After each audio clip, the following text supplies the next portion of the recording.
सांबारची recipe. डाळ छान तिन्ही डाळी, तूर डाळ, मूग डाळ, हरभरा डाळ थोडीशी आणि जी मसूर डाळ आहे त्या छान शिजवून घेतली मऊ. आलं लसूण, या ठिकाणी शेवगा आणि भोपळा जो आहे तो शिजवून घेतला आहे. त्याच्यानंतर कांदा, कोथिंबीर, मिरच्या 2-3, कढीपत्ता, सांबार मसाला, कोथिंबीर. या ठिकाणी तेल तापत ठेवले. त्याच्यानंतर 2 ते 3 दाणे मेथीचे टाकायचे. तडतडले. मोहरी छान तडतडू द्यायची, जेणेकरून तिचा स्वाद छान मस्त उतरेल आपल्या सांबारमध्ये. मोहरी छान तडतडली की लगेच जिरं टाकून घ्यायचे. कढीपत्ता,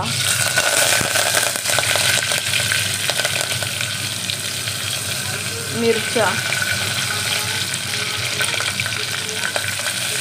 यानंतर कांदा टाकून 1-2 मिनिटं छान परतून घ्यायचे. या ठिकाणी मस्त असा परतलेला आहे. त्याच्यानंतर टाकायचे आलं लसूणची पेस्ट,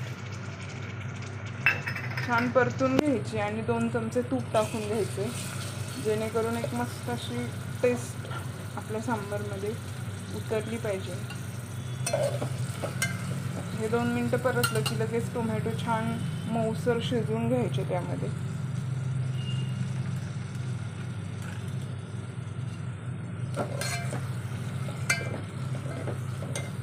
टोमॅटो छान मस्त शिजलेला आहे.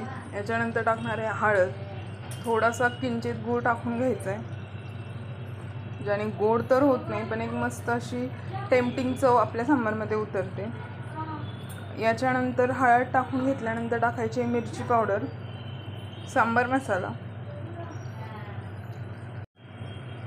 2 चमचे मिरची पावडर टाकून छान एकजीव करून घ्यायचे.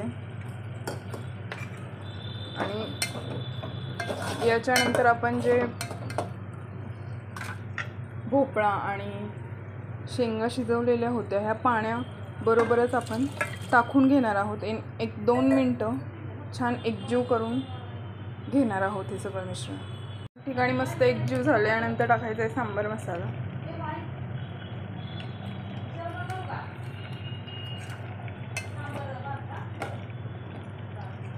त्याच्यानंतर टाकायची डाळ, जी आपण मस्त अशी शिजवून घेतली आहे.